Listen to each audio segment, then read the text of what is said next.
everyone. My name is Kate and I'm with the therapy department at Progress Center. I'm here to walk you through making a squish box for your kiddo, especially now while we're at home more than usual. Having a little break space like a squish box is a really great tool to have. So really the purpose of a squish box is for your child to learn that it is a safe place where they can take themselves, crawl on in, and have a little calm down break time. All you really need is a box, which I'm sure you have a whole bunch, like I do at home right now, and some sort of blankets, towels, pillows, stuffed animals, anything soft that you can sort of wedge in the sides. So step one, get a box. Step two, get all your soft, squishy stuff, and you're gonna wanna fill the sides of the box.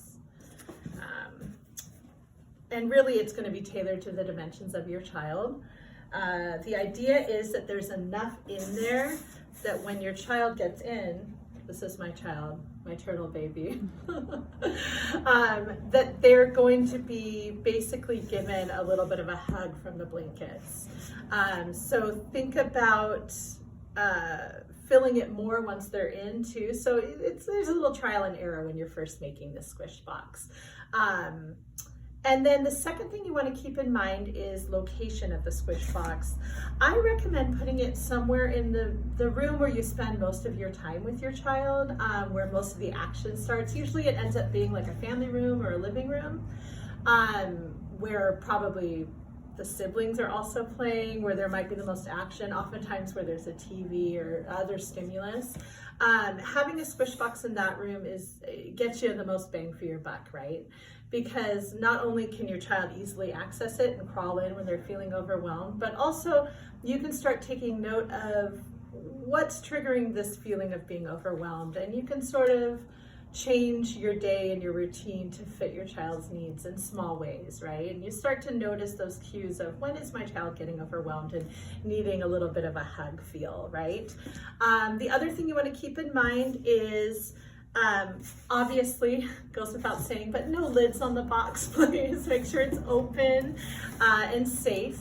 You can even remove these little flappies if you want to. It's really up to you, depending on your child and how big they are. I also like having it in the main room because then you can supervise it, right? See how they're using it. The other thing you want to keep in mind is location of the box. I recommend putting it on a perimeter, right? Never right in the middle of the room where there's going to be chaos around them. So off to the side, inspect the area you're putting it in for any safety hazards. For instance, is it right next to an outlet? Probably not the best place. If that is the best place and there really is no other option, please put outlet covers over it. Also, if you're putting it on a wall, say next to where the TV is, either look for a place that feels safer or don't put it there until the TV is anchored to the wall and all furniture nearby is anchored to the wall. That's always my biggest concern.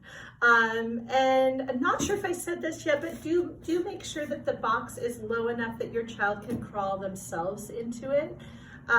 That way they can start learning how to use what we call a self-regulation skill, right?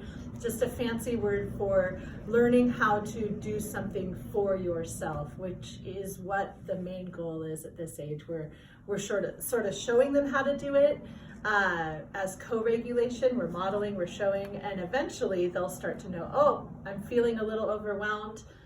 I know what I can do. I'm gonna go crawl in my box like Mr. Turtle here. Anyways, that's all I have to tell you about a squish box. Feel free to read more online. There is some good information on a website called A Sensory Life on squish boxes and sensory retreats as well. That's all for today. Have a great day, friends. Bye.